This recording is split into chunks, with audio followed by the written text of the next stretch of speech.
Welcome back to the channel and Happy New Year. We are officially playing pickleball in 2025. And because of that, I'm excited to be bringing you the rule changes that I think are going to be most important for you to know this year. So let's jump onto the court.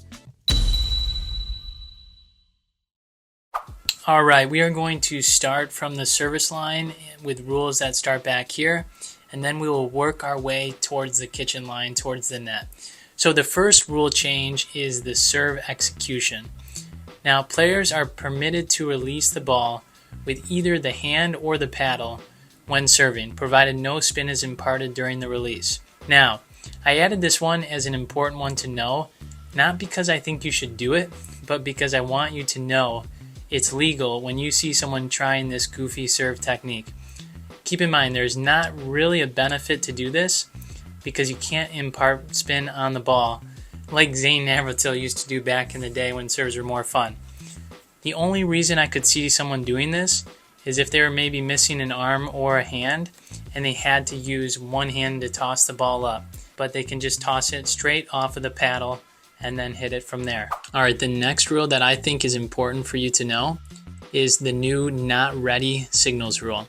Now, for players on the returning team, they can now use verbal indicators like stop, they can put their paddle up or say wait if they're not ready after the score has been called.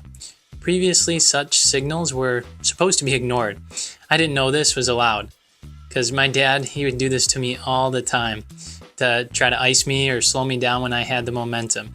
So now, Dad, you can do this, but before, you weren't so legal. Do you ever have a really good point going and all of a sudden you can kind of feel that people from the courts next to you are watching, or maybe you're playing more serious and you've got some fans, but in this point there's a ball hit and it's really close. You don't know whether it's in or out, but you hear some people from the sideline saying that was out or that was in.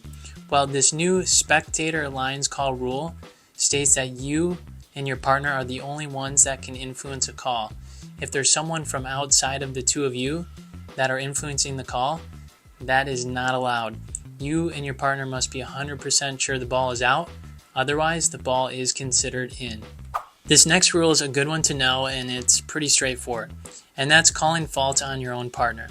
Now, in my opinion, this is a really good rule that they added because the partner of whoever steps in the kitchen is really in the best spot to see it. If my partner is hitting the ball, oftentimes they're so focused on hitting the ball. The opponents have the net in their way and they're focused on receiving the ball. So you can tell your partner the best that they had a kitchen fault. So this is really good, I think, for the game. And let's be honest, if you weren't already doing this, well, now you have to. The final new rule that I think is important for you to know is the calling faults on your opponent's rule. Now, this states that players can call foot faults on their opponents. And here's how it works. I'll break down a few scenarios. If my partner and I both agree it was a foot fault and both of our opponents say it wasn't, then we just replay the point. If one of our opponents says it was a foot fault and both of us say it was a foot fault, then we do win the point. Vice versa, if only one of us thinks it was a foot fault and the other didn't, and both of our partners say it wasn't, then our opponents win the point. So this is a new rule. I do think it's good because it allows you to challenge someone on the foot fault. So there you have it. Of all the new rule changes this year, those are the most important ones that I think you should know.